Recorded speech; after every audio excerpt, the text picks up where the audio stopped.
this totally with a humble heart. What I do is not for everybody. It's definitely not, hey, you should do this, or I'd recommend to do this. Kind of like everyone's been saying, take those nuggets, use those nuggets if there's something like, oh my gosh, I think that'd be great with this certain specific sales rep that you have, or oh my gosh, that's horrible, I'll never do that. So before I do that though, I had a couple quick questions, because there's a point to this. So what is what's your favorite movie of all time?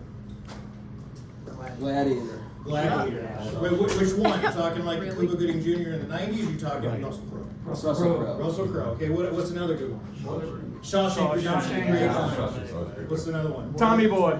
Tommy Boy's good. Tommy Boy's good. What's that? Boiler Room. Boiler Room. Okay.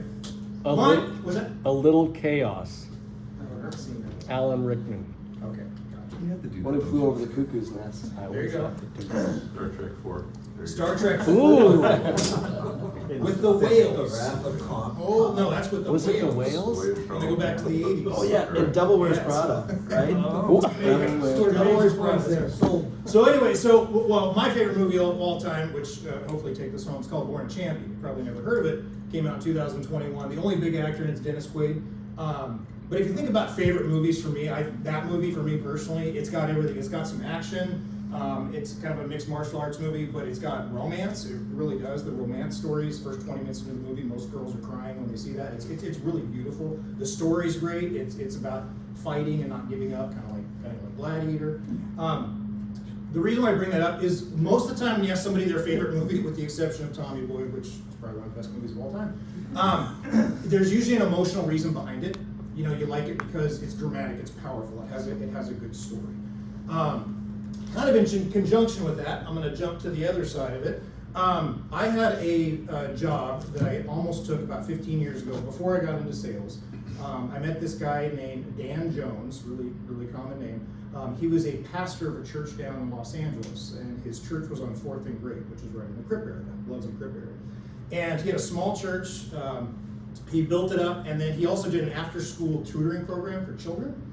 And it became so big because you have all these gang members and stuff that after, they didn't want their kids hanging out at home. So after school, you'd have these 2 rundown houses. He'd get 200, 250 kids. The city of LA ended up giving him a grant one year for like $15 million to build a community center just because of what he did. And anyway, my point is, I talked to the guy. I was tempted to work for him. I wouldn't, because I would have had to uproot. But he had 2 questions in interviews, and he told me that he did this with everybody.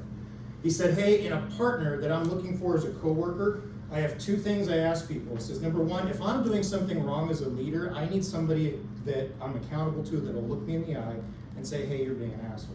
This is a pastor saying this. And I was like, I like this guy. He's awesome. The second thing he asked me, he said, in regards to working with young people and youth, what books are you reading about that right now? And I said, nothing. And he says, that's my interview. I'm over. I'm done. If somebody is not focusing and learning about their career path, he says, I don't even want to go to the next question. So my personal philosophy, take this with a grain of salt. I'm not a sales manager. I'm not a vice president. I'm not a president.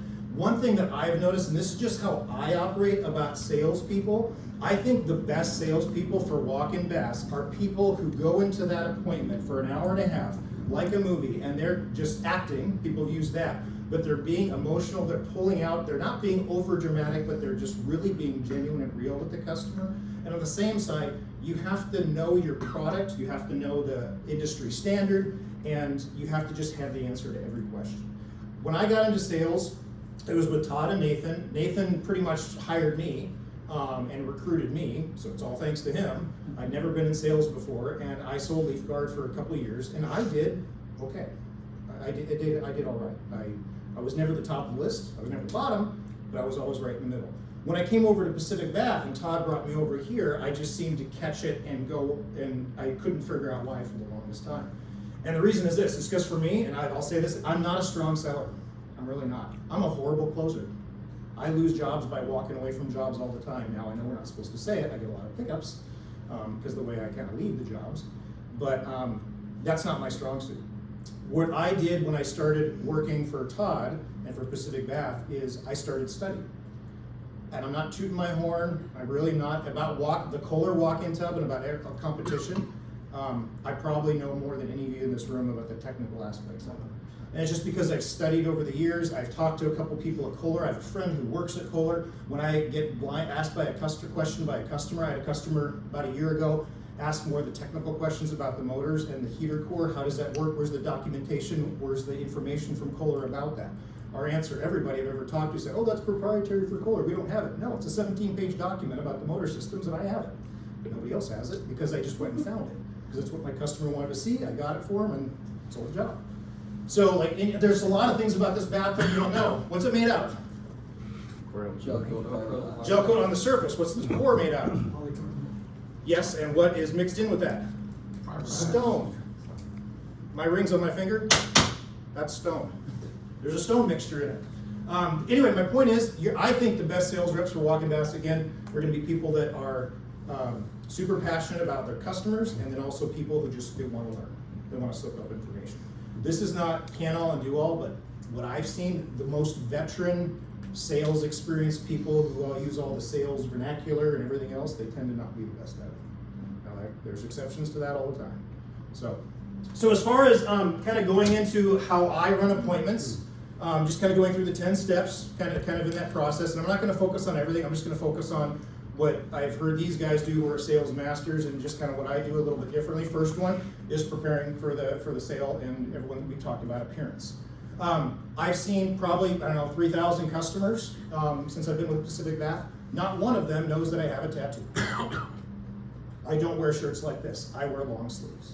I don't care if it's 90 degrees out in the summer, I will wear a long sleeve dress shirt buttoned up. Because when you go to a walk-in bath, there's a term I like to use called speed bumps. I don't want to put anything in the way of the customer.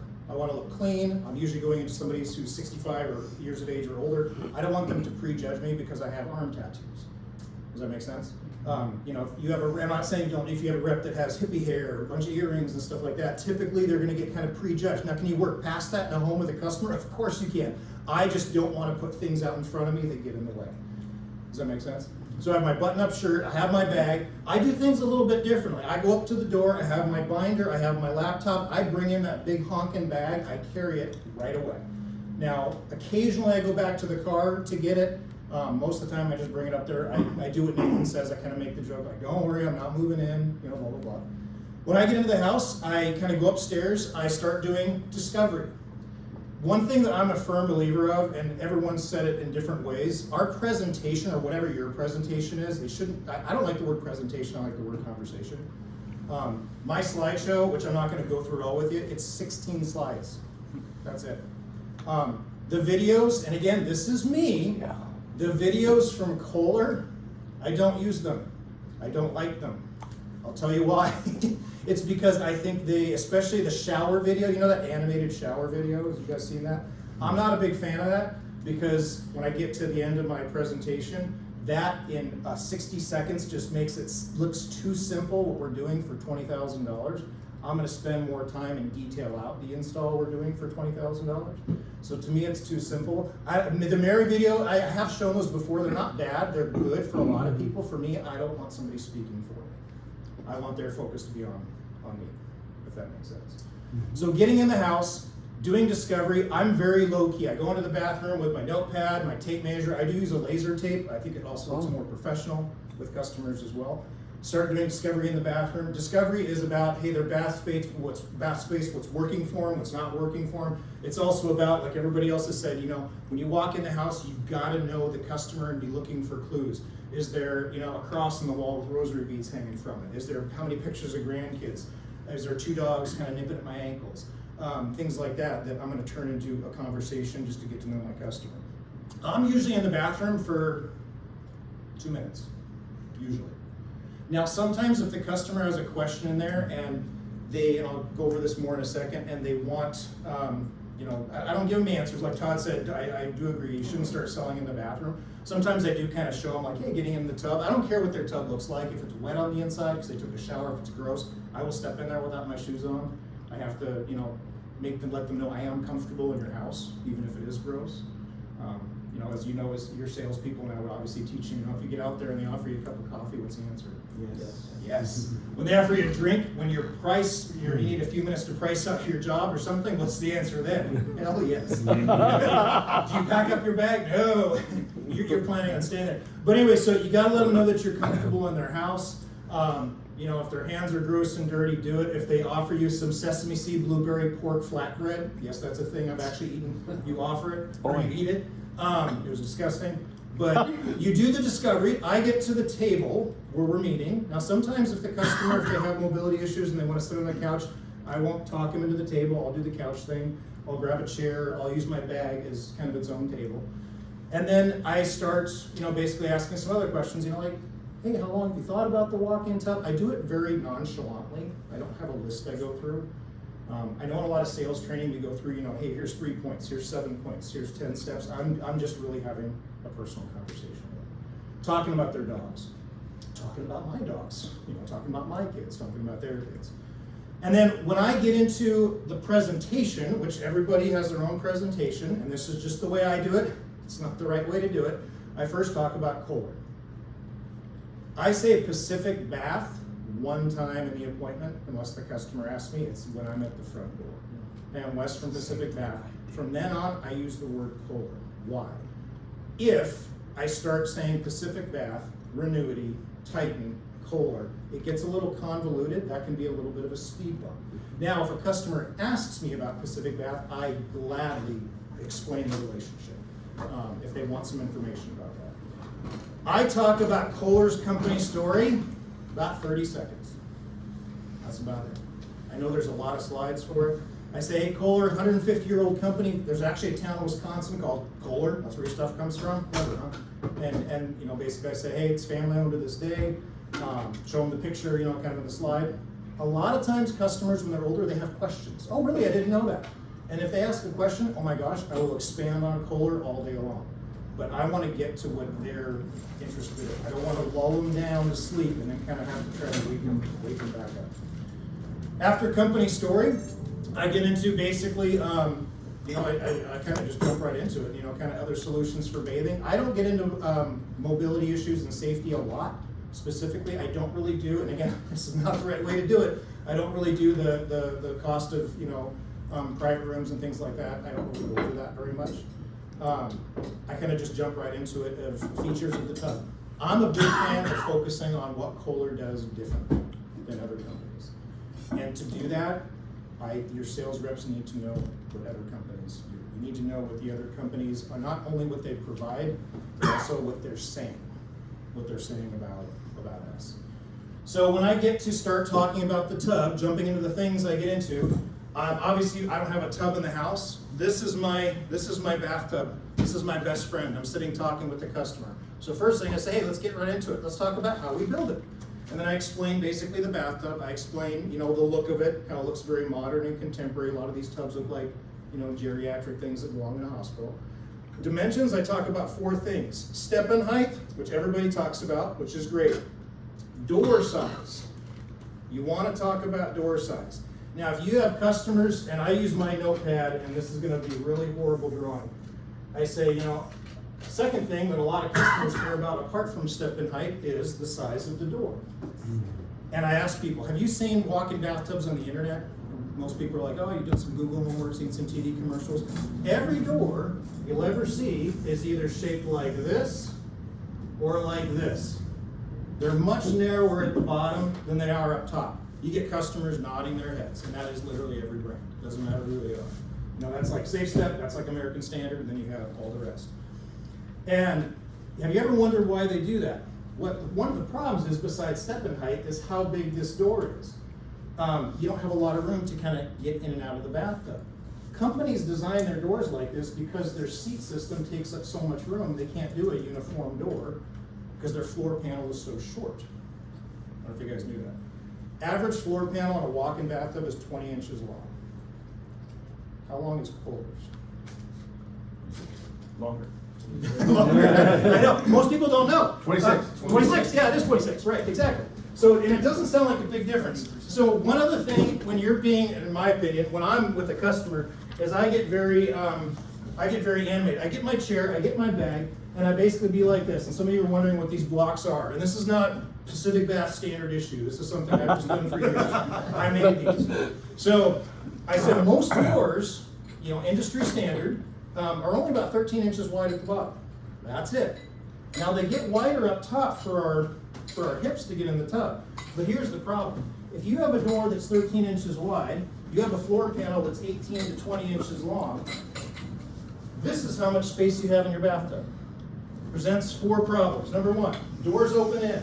Don't quite open at 90 degrees, fixtures get in the way. That's part of our presentation, right? Most people, you end up having to kind of step in sideways to get your hips in the tub, and everybody, all your customers are nodding at this point. Next problem number 2, not a lot of room to close the door past your legs and your body. And if your customer's a bigger customer, they just agree with you more. A lot of people, when you read reviews on the internet, and this is true, they end up having to kind of do this to close their bathtub door.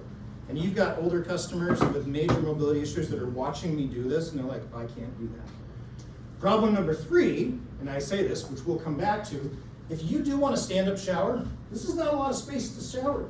This is a pretty small square. And the biggest problem is this, and I'm a little bit taller than you are, Sally, this is not a lot of room to stretch out inside the bathtub. So Kohler makes their door a perfect rectangle, okay?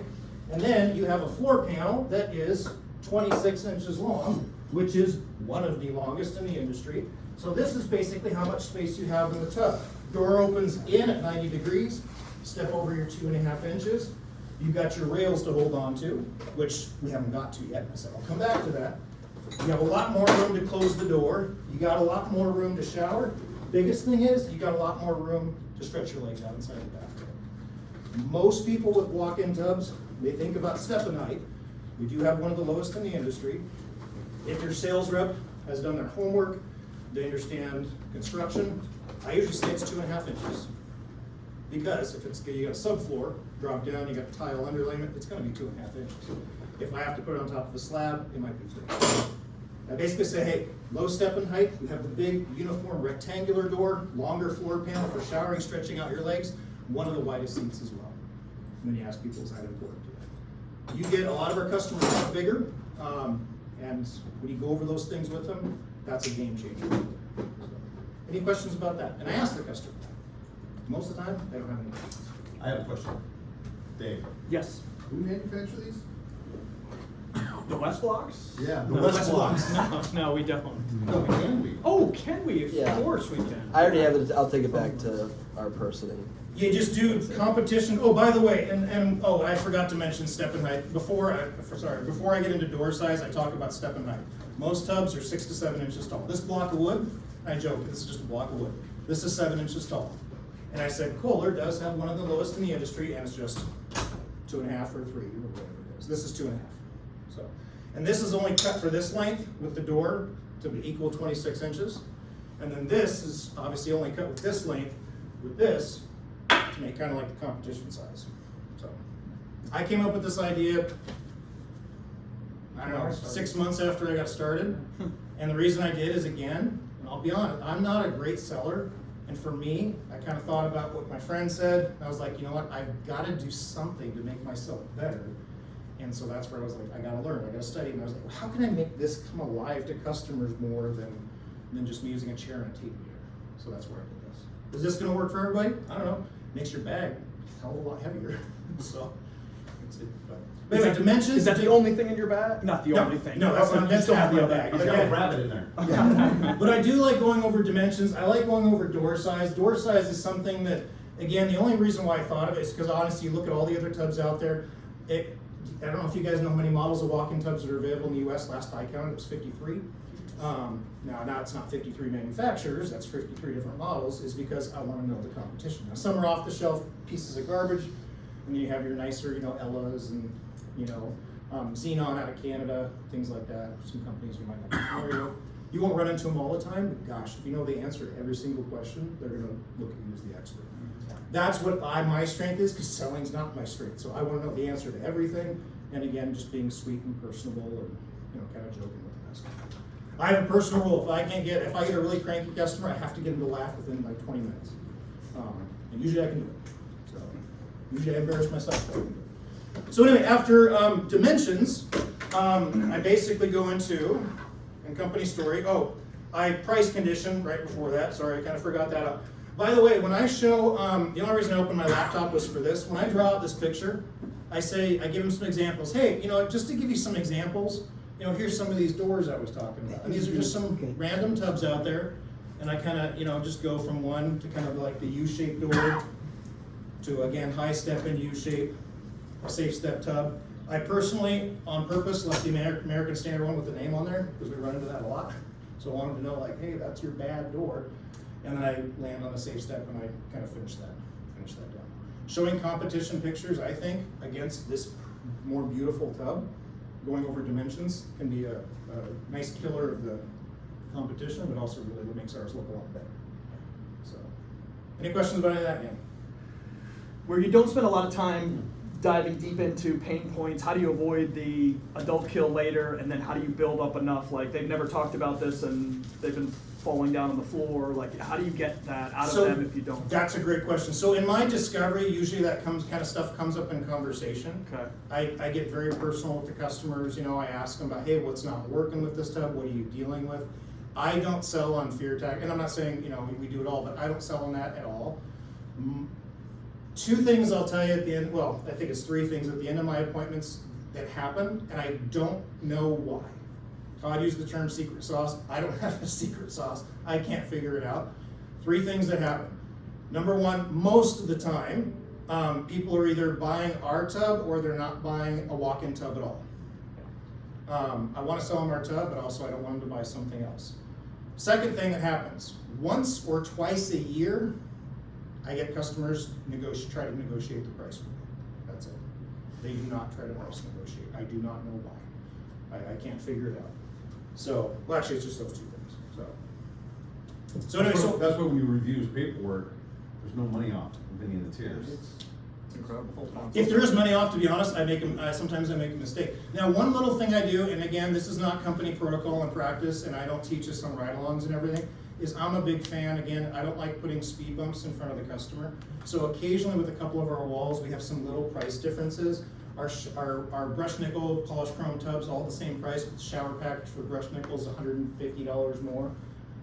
I don't say that, I say, they're all priced the same. They're all the same. They're all the same price. I price out brushed nickel every time. If they end up getting polished chrome, then I'll do an extra little discount at the end. Because I don't want them to be sitting there, I want them to think about, hey, I want this is important to me. Wait a minute, this is $150 more than this one. I don't want them to think about that, so I just try to keep it nice and simple. One exclamation point thing that I just noticed that you did, the block piece, is anytime you have a chance, my burden is knowing brain theory, he took it out of the abstract. It's conceptualized. When you bring those blocks in, You've got to make this come to life. And again, get up off your chair. Some people have the customer do it. I don't like doing that. I'd rather do it. And I admit I'm a little dramatic when I have this up and this up. When I get in, I'm like, I love that. And then when this, I'm just like, tilting my stuff. Like, oh, yeah, I got all this room in the world. You're just trying to kind of make the dimensions come alive. Just to touch on that, talk about how the difference in your animating the movements between Kohler and. That's a big thing that he does. When we talked about kind of something that separates him, is the way he animates his movements. Yes, it's funny, but people see it and they realize, they know what tiptoeing into a space looks like and having to be, being fit into a small place. And that's something that. There was, and I quote things all the time, maybe you guys haven't heard, there was a survey done about walk-in tubs in 2018. I have it somewhere on my computer. I never show it, I just talk about it. When people are considering walk-in tubs, and I don't remember who put this on, there's 12 features they usually care about. This is a third-party survey. The first 4 are in regards to dimensions: step and height, door size, seat size, floor panel size. That's 1/3 of all features of any walk-in tubs people care about. And dimensions, I think there's something we would definitely want to focus on. So. Anyway, so kind of moving on, some of the other stuff, door handle, I go over the lever, hey, one handle, kind of big lever, we didn't want it to look obnoxious, so you can push it with your palm or your fist. A lot of these tubs have knobs. I did have a customer a few years ago, she had a tub with a round handle, and she had a pair of vice grips, were rusted, she put on there that left there, because it's the only way she can open the door. And then I talk about the grip rails, that's obviously important. Getting up and down, obviously I do say, hey, every tub has that grab bar. This sub-rail, I don't really talk about helping you get up and down. I talk about it with using this again. I say, hey, it's really handy to hold on to when you're getting in and out. You can leave your can or your walker beside. This wall is 39 inches tall, right about where my belt is. Grab that on both sides, leave your walker behind, grab that wall, step over your 2.5 inches, get in, sit down, enjoy your bath. When you're done, it's more important. You hold on to that when you step onto your towel, make sure you don't, slip on it. You can grab your walking assistance before you ever let go. So again, kind of demonstrate. 3-point of contact. And then you talk about the shower package. If they want a shower package, especially if there's one bathroom. Obviously, I talk about the hand shower at that point, being on the outside corner. Explain, again, helping people bathe and everything else. And if you just want to take a quick stand-up shower, kind of explain that. And then you get into the fun stuff, where I joke about the fun stuff. You talk about the controls, the heated back, neck, shoulders. I talk about hydrotherapy a lot. Some people do, some people don't. I talk about the benefits of hydrotherapy. Most of my customers, that is one of the major things they're looking for. Most of the time when people say, hey, they just want to bathe safely, I'll be honest, they're usually getting a shower, unless they want to soak. Like, for example, we all know Kohler sells the soaker model, the belay walk-in tub. I don't know how many of those you ever sell. I sell like 3 a year, I think. Us too. Very rare. Because most of the time people do want those features. So I talk about, and if your sales reps don't know the benefits of hydrotherapy, they should be, and this shouldn't, my opinion, this shouldn't be stuff you have to necessarily teach them. The walk-in bath sales reps, if you say, hey, tell the customers the benefits of hydrotherapy, that'd be the sales rep the next week. They're going to come in and they could teach you a class on hydrotherapy because they just read about it. Hey, it helps with circulation, blood flow, pain management, all that kind of stuff. Expand on that. Expand on where the jets are, the controls, how you can individually adjust them, how they're movable. Talk about the air jets, the benefits of that too. I spend probably about 5 to 10 minutes on the jet system. So, and then kind of talk about the heater core, obviously. Sometimes I have to catch myself not giving too much information, which I'm trying to stop myself right now, about like the difference of our heater core, how it works. I don't know if everyone knows the American Standard Liberation tub does have a heater core. I doubt anybody's ever seen it. It looks like, what a fish tank heater is, the old glass tubes? Mm-hmm. It looks like that. It's about this big. It's in their jet system where the water outtakes. It is not regulated by any way, and it's a pathetic piece of equipment. It's low voltage, so how can that keep your water hot? It can't. Now, I don't usually get into that much technical stuff with customers, but having the knowledge there, for me, if I'm your walk-in bath sales rep, if they're super personable, being intimate with the customer, they're joking with them, they're asking about their war stories, asking about their grandkids, if they ask me any question, and I don't have to hesitate with the answer no matter what it is, yes, I seem trusted and everything, but I also seem very knowledgeable. Credible, what the too. heck I'm talking about. Very credible. And then after, one big thing, one of the biggest things that I'm a proponent of, and this isn't really Pacific Bath Protocol.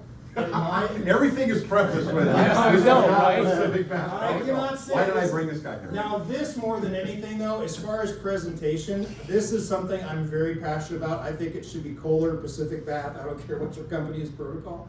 Right before I price roll out, I go over the install process.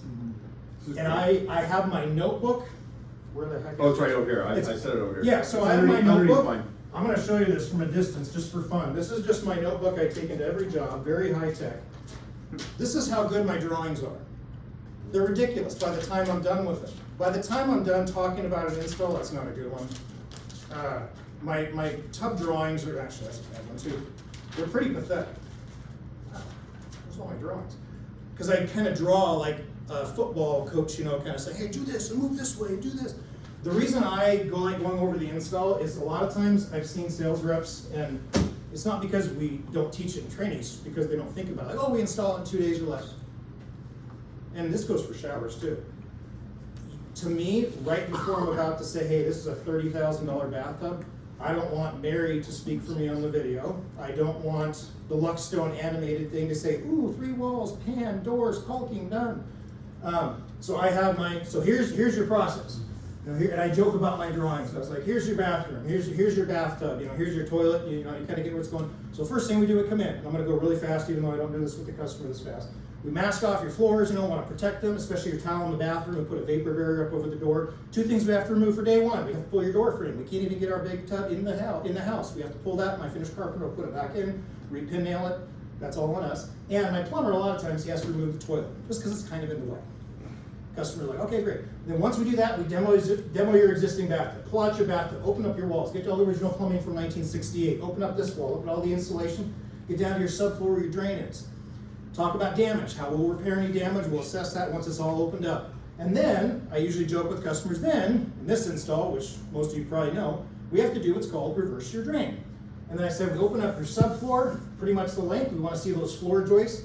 Because your door in the tub is on that side, I show them a picture of our tub, and I say, we don't want your door to be right here, around the toilet, so we want to put your drain over here, your shower package, your hand shower, you'll see it'll be over here facing this direction now. Feels a little more natural to be facing the door of the bathroom anyway. That way your door is right here, in the right location. Change out your drain, and also your tub drains, talk about how fast it can drain. Yeah, I give them kind of a range. And then you want to make sure customers understand this. And then I say, hey, then we bring in the tub. The tub's built on this big rolled steel frame, bolts to the floor and the walls. There's access panels on the front. Again, I show them the pictures. This panel pulls off, we get to all the plumbing and jets on this side. This panel pulls off, we get to all the mechanical. And then I talk about, obviously, hot water tanks. The hot water tank and electrical panel, bad news, I give them at the end. And again, obviously, kind of like, you know, we all do, I explain why. You know, there's no point in getting, you know, a bathtub if you don't have enough hot water to fill it.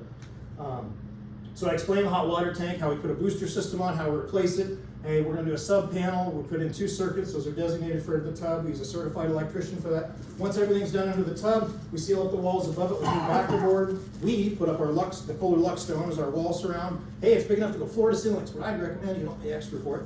We'll do your shower package. You pick how high you want your shower head. Bring out the stone. You won't have any wall touch-ups, floor touch-ups. Reinstall the toilet door cleanup. Takes about a day and a half. Any questions? And that story, which I just auctioneered you through, takes 5 minutes. Showers are even longer, because showers, I'm saying, hey, we customize where you want your grab bars, your shelf, your hand shower, your bench, you know, all that kind of stuff. We want it to work best for you. And then, this is right before I price roll on. And then when I'm done with the install, I basically look them in the eye. The last thing I say is, you know what? Do you have any questions about anything, about the installation, the warranty, which I've talked about quite a bit, any of the products, maybe something I didn't go over. 99% of my appointments, there's no questions. Which to me, it meant I did a good job of doing it. That's my pre-close. And if I get a question or two, that's great. Sometimes I might get, hey, how far out's your lead time? You know, something I haven't gone over, but usually there's no questions about anything in my process. I don't handle objections very well because I'm not a strong closer. So I realize that, so I'm like, I gotta know freaking everything and get it done over here. So by the time I get over here, the only thing I've got to worry about is price and closing the job. So that's kind of my process. And then again, kind of like we all do, I say, hey, I kind of joke with them. I just say, hey, you know, it just takes me a few minutes to price this out. A few other catchphrases I use in appointments, which I think are important, is, you know, when I do my discovery, I say, and I go over the process, I make it very simple. I say, hey, what we usually like to do in these appointments is I'm going to kind of, you know, look at your bathroom, I'll sit down with you, I'll go over the Kohler tub, all the features. Some of them may be important to you, some of them you may not care, you know. And I just say, you know, it just takes a little bit, and at the end, obviously, I'll price it out. And when I do price it out, I usually joke, I say, hey, you know, if you're like most people, you want to know how much this thing costs. You know, so it just takes me a couple minutes to price it out, which I'm used to it, so I do go pretty fast. I usually try to hold the conversation while I'm doing it. And then when I price rollout, this is just me. Everyone has price rollouts that do it, you know, kind of in a different way. You know, I think salespeople differ. Todd used the term years ago, and he was teaching a class, had nothing to do with me, but he says, when you price roll out and you give them all the discounts, don't drop your pants and give them everything all at once. That's what he said. And I always remember that, but I was kind of like, that's what I do every time. So when I price roll out, I turn around that price sheet, I don't cover anything. It has the base price, it has the promotion, it has the time and travel discount. The promotion and time and travel discount I highlight, and then it has the final price, big and bold, circled and highlighted, and then right next to it has the tax price written just the same size, not smaller, in parentheses, and then also I have all my payment options listed out.